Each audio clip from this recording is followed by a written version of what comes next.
Hello, everybody. Welcome to 1 Million Cups at the Purdue Northwest Commercialization Center. We're all here and we're all excited. Let's hear it now for 1 Million Cups today, guys. We have a live studio audience. It's the first time. If it's the first time you've caught us, we're doing something very innovative here at the Purdue Northwest Commercialization Center along Indianapolis Boulevard in Hammond, Indiana. I'm Jim Dietlow. I'm the host of the morning show and the owner of WJOB AM and FM here in Hammond. And we use the radio stations. We use Facebook Live. We use Twitter Live. We use the TuneIn app. We go out on all 5 of those broadcast outlets to bring folks innovative entrepreneurial energy that's coming right out of this building. And each week at Wednesday around 9:15 Central Time, we bring in a new entrepreneur to show what they're doing, or maybe a 501c3, maybe an existing company that's just pushing into new areas. This week, we are very excited to have Jay Weinberg of Artunity. Take it away, Jay. First of all, thanks for coming, everybody that's here. Facebook Live is good, but Radio Land might miss some of the stuff because everything I'm doing is visual. I'm an artist, and I'm also going to take this opportunity to expound upon why Back to the Future 2 is one of my favorite movies, because Jim didn't let me finish that.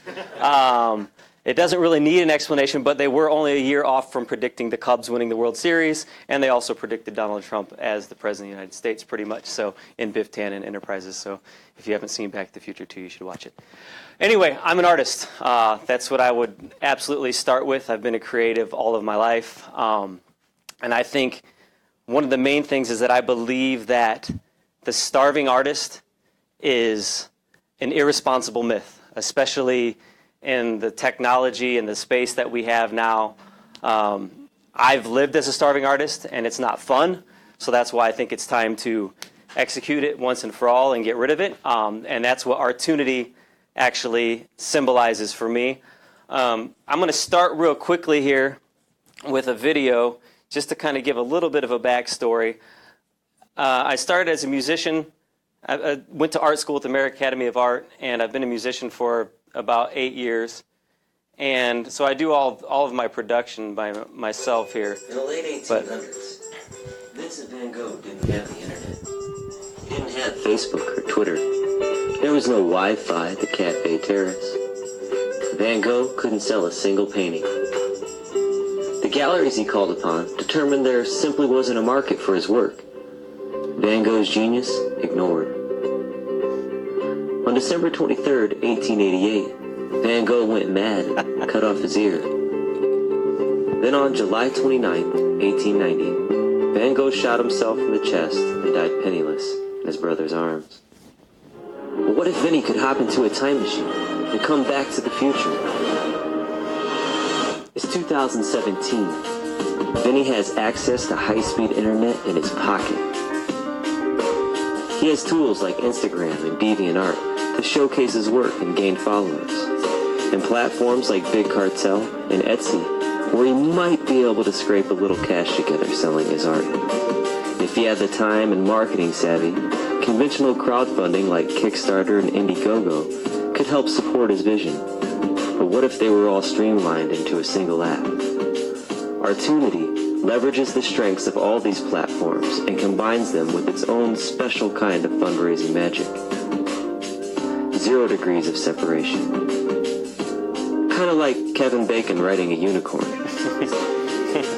Van Gogh was never a good marketer, and his story reminds us we can't trust elite Soho galleries to determine the value of art. Artunity gives that power back to the people. It unifies the artist and the collector. Artunity not only generates more income for the artist, it levels the playing field and allows more people to participate. Curation, community, opportunity. The app Artunity. Because everyone is a part of the art. So this is a prime example of why I know this is my raison d'etre. This is what I'm supposed to do. There's no way, and Jeannie's presenting next week, and Jeannie's going to tell us about how we can get more entertainment and excitement into our presentations. One of my contentions is that we just have to believe in what we do. And I believe in this so much, and I've been so fortunate to be blessed with this opportunity, which is where I'll tell you how the word Artunity even came about for me and expound upon this some more. But there's no way I could have planned, I can talk right to you, Jeannie, there's no way I could have planned that Jim was going to ask me what my favorite movie was. And I would say Back to the Future 2, and I have Back to the Future, streamlined into this video that I made 2 years ago. So essentially what Artunity does, again, living the starving artist myth. I had a $150 bill to pay, and I was doing music for so long, and I wasn't building up my network on Instagram and on the internet, and I didn't have any collectors in my network. So as an illustrator, as an artist, I was like, man, I can draw something, and I know I can raise some money for this. I've used Kickstarter and stuff for the band in the past, but I was like, I don't know if anyone in my network is going to spend $150 on this one piece, but I bet I could get 15 people to donate $10 each. And then once I raised my goal, just like in a Kickstarter kind of mentality, I would randomly draw one person's name out of a hat, and that person would actually wind up with the piece. So from right then and there, I was like, man, I really wish this existed. If this existed as a platform, and that's when I said, I have to push all my chips in the middle of the table and actually do this thing. Because I said, if someone came along, with entrepreneurs and people get an idea, ideas are a dime a dozen, execution. It's like the difference between $1 million and a great idea is execution, execution, execution. So, and I've had a lot of great ideas, so I was like, what differentiates this one? And the moment that I said I had to push my chips in the middle of the table was when I said, if someone came along and stole this, I'd oh, somebody took my idea. If someone came along and stole this and executed it half as well as I can, then I would just use it as an artist, and it would change my life. And that's why I was like, I know I have to do this. Because a lot of times especially when you're sitting across from investment, well, who's doing it? Where does it exist? And I'm like, it doesn't exist. And that's never a responsible answer as an entrepreneur. They want to say, oh, well, show me where it exists. I can show you places where it kind of exists, like the Indiegogo. I can show you where people are kind of selling their art digitally or on, Big Cartel or Etsy or whatever. But the convergence does not exist. Otherwise, again, I would just use it myself as an artist. And I have used it. So, again, I'm not a business grad looking for the next big idea. I just solved my own problem. So a lot of times, you have to test your market. And I do have Artunity in a beta phase right now. It exists as a mobile-based website, so it looks kind of like the app is going to look, but it's still got a couple of little hang-ups, and the payment system is a little bit slow. So there are things that we have to fix. I was able to raise the first $100,000 just to get that platform built as it is now.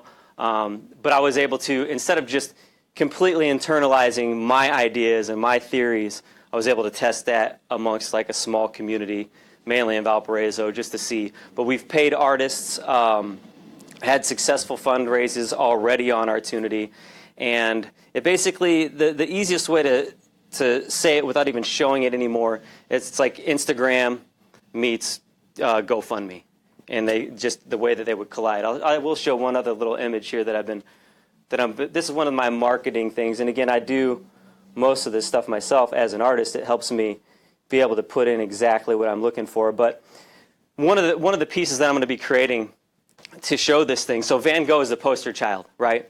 Because Van Gogh, while he was alive, didn't sell a single painting to anyone outside of his brother and a friend, and the friend was also an artist. So there's this kind of relation that they already had there.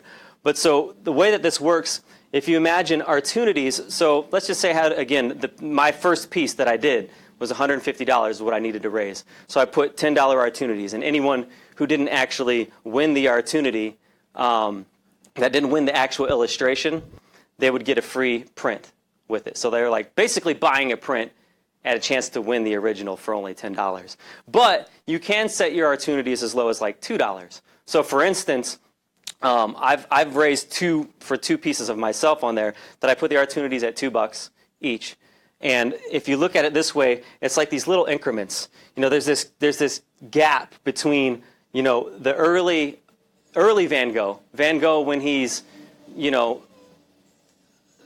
struggling as an artist, trying to make a way, and he hasn't been, the galleries say no, we don't want you in here, but the people can give at $2 increments, and this has been shown.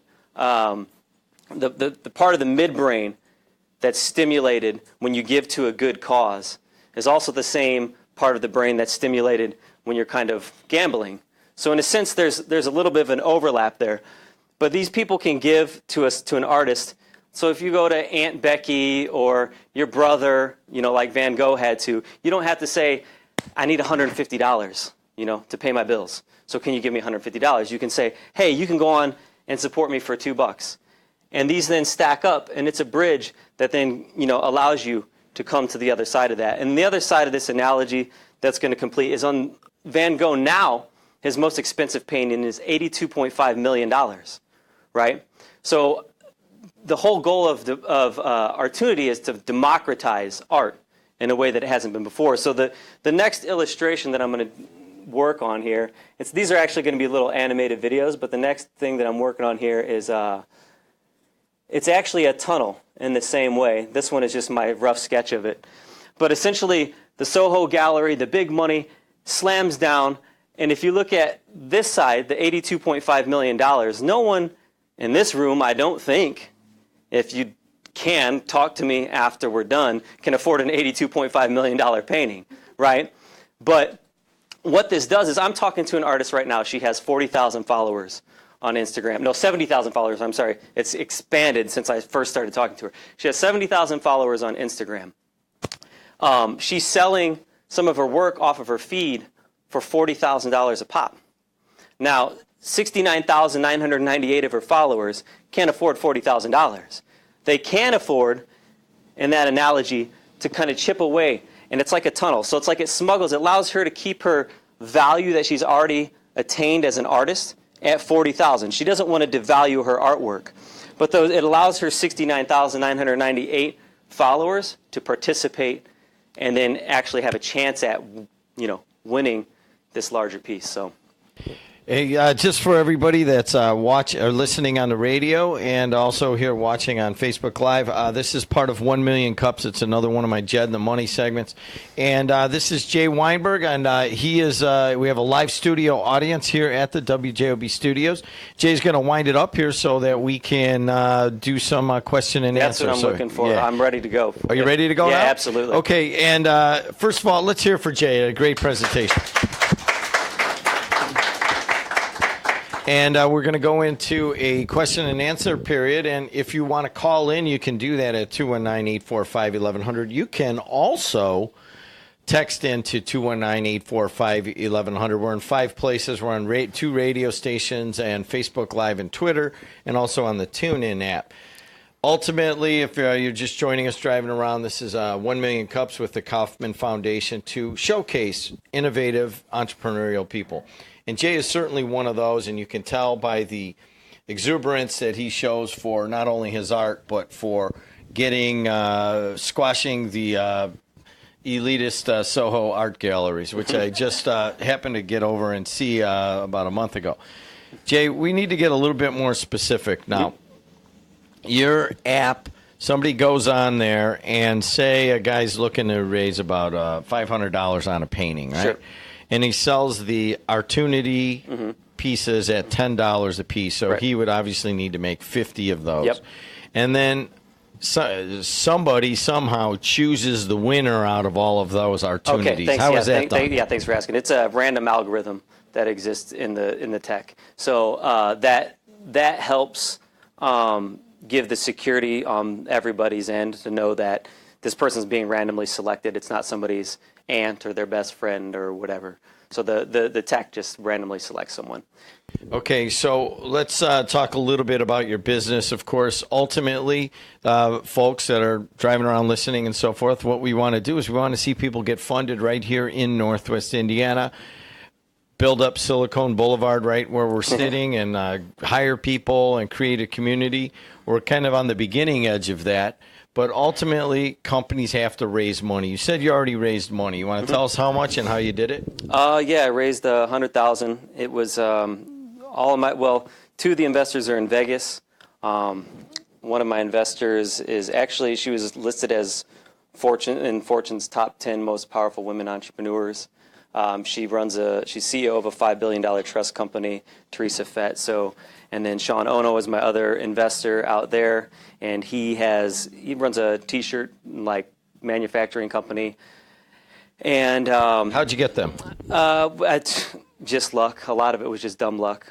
So Sean is actually a distant relative that I never knew growing up, and so I kind of met him as a stranger, but knew him. He had a family connection, so that started it. And then he plugged me into Teresa because he's big in the whole Vegas scene out there. The both of them are, obviously. And then the last investor was actually the tech developer themselves. They're out of New Orleans. Revelry is the name of the company, and they actually put some stake in, which is great because they have a vested interest in it as well now. So you with Artunity right now are at a stage where you've already been funded. You've been going for what, a couple of years now? Well, the funding just happened late last year, so we didn't get the beta rolling until the middle of the summer, and so we're still. It's at a place where it works, but it's not optimized. So I'm going into another raise for sure right now. So you're going into another raise, and ultimately you want it to be an app similar to, I think you said, Instagram meets GoFundMe, and it's a very specialized niche GoFundMe type of application. With these applications, it's not just the app. It's a whole community behind it. It's a whole website. There's extended connections between the different social media and so forth. So right now you're going into a second raise, probably run out of money at some point, so you got to raise a second raise. So how does the timing look where you're going to be able to get that app that will be the center of the community? The app by May of next year is my target goal to be fully, like right now it's a mobile-based website, like I said, but that's some of the main hurdles that we would miss for traction and why I don't push it right now, why I'm not really out there marketing it and trying to get it into a bigger sphere, is because some of the main things we're missing is like, for instance, I wanted to have a geolocation. So like when you come into Hammond, you come down Silicon Boulevard, you say, 5 new artists are in your area that are on Artunity. Stuff like that. Push notifications. There's no way in the world that as a piece of technology, as an app, that I can compete with, the attention of Instagram, Twitter, anything without that push notification. So someone purchased an Artunity or donated an Artunity.